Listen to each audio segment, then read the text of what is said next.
You are listening to the Lawyer Life Podcast, episode number 63, How to Unlearn the Guilt of Doing Nothing. Hello, my friends, and welcome to the Lawyer Life Podcast. If you are an attorney that's tired of working for other people and feeling like your career and your time are completely out of your hands, you are in the right spot.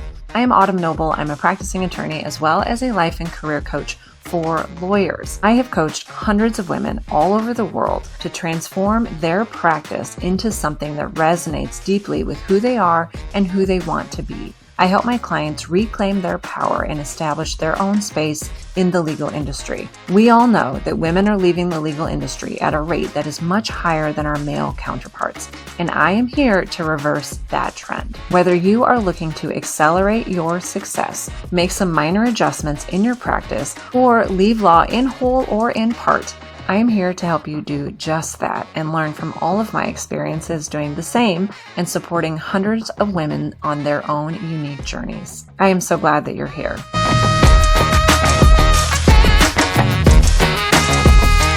Welcome back to the podcast, my friends. Today, we are unpacking several listener Q&As that I've received over the last several weeks that have been prompted by my prior podcast episodes on rest and guilt and slowing down and momentum. So I'm going to address some of the more common questions I've received in various shapes and forms from several listeners. And I'm going to give you some very practical coaching tips and strategies to help you experience less guilt and less stress when you rest and make space for yourself.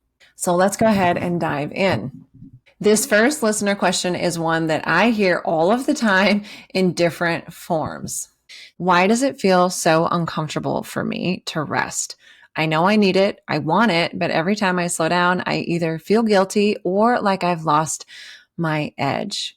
Let's talk about this one. This is such a powerful and common question, especially for women, high achievers, caregivers, or anyone who's been told that their value really resides in how much they can do. We often think that rest should feel good, but for many of us, the rest actually feels like disconnection, failure, or laziness, and maybe even a little bit of fear. All of this is because rest in our culture, it isn't neutral, it's political, it's personal, and it goes against a lifetime of conditioning that we've been taught. You earn rest by exhausting yourself first. Don't let anyone think that you're slacking. If you have free time, you should be using it productively.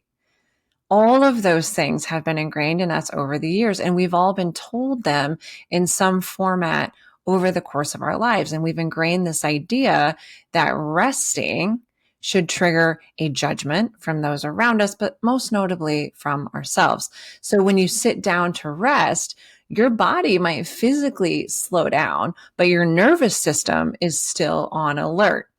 That kind of buzzing discomfort, that guilt, that is your nervous system saying, this is unfamiliar, this doesn't feel safe. And it often invites those thought patterns that are conditioned in us culturally and societally, telling us that something is wrong with us because we need to rest and because we feel like we want to slow down. This is not a moral failing. It's simply a pattern, and patterns can be rewired. So this leads me to a follow-up question and something that I have touched on a little bit over the prior podcast episodes. And that question is, okay, so what do I do? How can I actually do less without feeling guilty, without feeling less than all of the time? So here are a few very simple coaching insights to help you reframe and practice this. Number one, redefine what doing less means for you.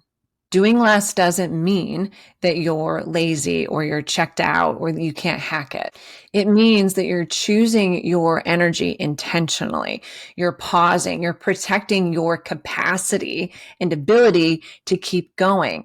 In fact, you're creating room for vision and creativity and well-being. When we reframe it as strength, not a weakness, it can become more accessible. And something I talked about in my prior episode was changing the way we think about rest and reframing it into an act of rebellion, self-care rebellion. 2, understand that guilt is a signal. It's not a stop sign. It doesn't mean that something has gone wrong. It's often just an outdated alarm system trained to go off every time that you deviate from that sort of hustle narrative that we've been told. But guilt doesn't mean that you've done something wrong. It means that you're doing something different or something unfamiliar. And that's triggering that survival part of your brain that's like, uh-oh, this is not the norm. This is not what people told us to do. Something bad is going to happen. That is just a normal part and reaction to breaking any type of a cycle or a pattern. So we have to answer those urges with a new pattern. So try telling yourself or practicing the belief, this guilt doesn't mean that I'm failing. It just means that I'm healing. This guilt doesn't mean that I'm doing something wrong. It just means that I'm reworking my patterns. And that's why it feels so uncomfortable. And from there, trusting that the more you do that, the less powerful and persuasive that guilt will feel, because you will have developed a new pattern of believing that the rest is essential and necessary and a means to keep you moving forward. 3, practice low stakes rest. Start with small, low pressure pauses. So instead of taking a full entire day off, which can often feel really overwhelming, take 10 minutes to sit on the porch and just be outside. I mentioned in a few of the prior episodes, scheduling kind of a block of time where you don't have anything planned. And it's just sort of a just be or sit in stillness or find ways to intentionally reconnect with yourself time period. And those little blocks can simply be 10 minutes of pre-scheduled time to do nothing and just rest. Drink your coffee really slowly. Turn off your podcast during your walk and just be with your footsteps and with what you're seeing around you for that time period. Just be without the need to use that time for something. We don't need to use our walks to listen to a podcast. The walk can simply be enough. It can simply be a time to just be with yourself. There doesn't have to be a purpose or benefit to it other than the act itself. Let your nervous system build trust in those pauses by practicing truly not doing anything and using those pauses for anything other than just being with yourself. 4, get really curious instead of judgmental. And what I mean by that is inevitably when you start these practices, you're going to have a lot of stuff come up. You're going to have a lot of judgments. You're going to have a lot of feelings. You're going to have a lot of thoughts. And so what I want you to do is really start getting curious about, why am I thinking that? Why am I feeling that? And when you notice those emotions or guilt creep in, try asking yourself, what story am I believing right now? What story is playing in the background that's making me feel like this? Who told me that I shouldn't be doing this, or that rest means I can't hack it, or that I'm not valuable? What do I fear people will think if I'm not busy? These are the types of questions that will pull you into self-awareness instead of that autopilot primitive brain that's just screaming, this is a bad idea, don't do this, and here's all the reasons why. We need to step out of that, get curious, and start exploring, why is this so hard for me? And where does that come from? Again, my prior podcast episodes include some additional kind of journaling prompts and explorations that can help take this a little bit deeper. In sum, our theme and my message over the last several weeks has been that doing less or resting, it's not about abandoning ambition, and it's not a sign that you can't hack it or you're not good enough.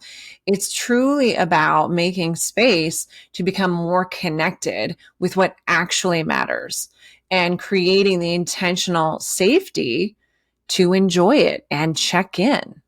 If we ignore those parts of ourselves begging for rest, it robs us of the opportunity to really check in and see, how am I? What's going on with me? Am I happy? Am I unhappy? What do I need more of? What do I need less of?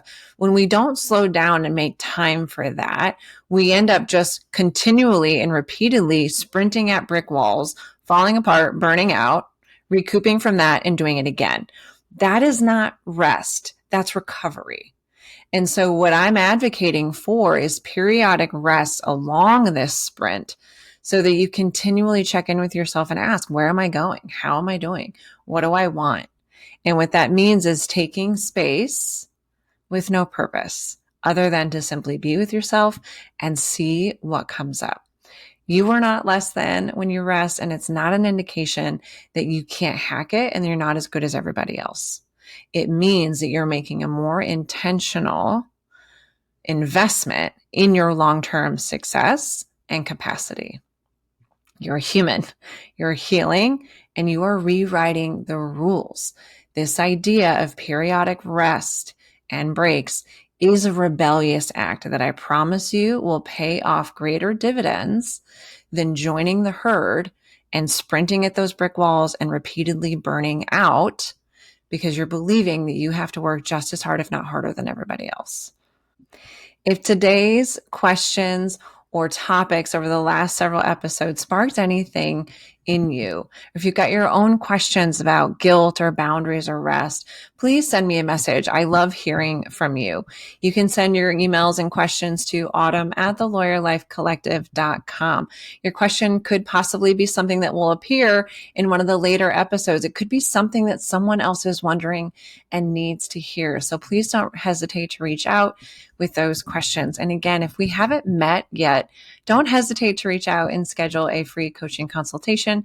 Those are all linked in the show notes, or check out additional details at thelawyerlifecollective.com. As always, thanks so much for being here with me, and thanks for sharing the podcast with your friends and supporting other women and lawyers on their own journeys.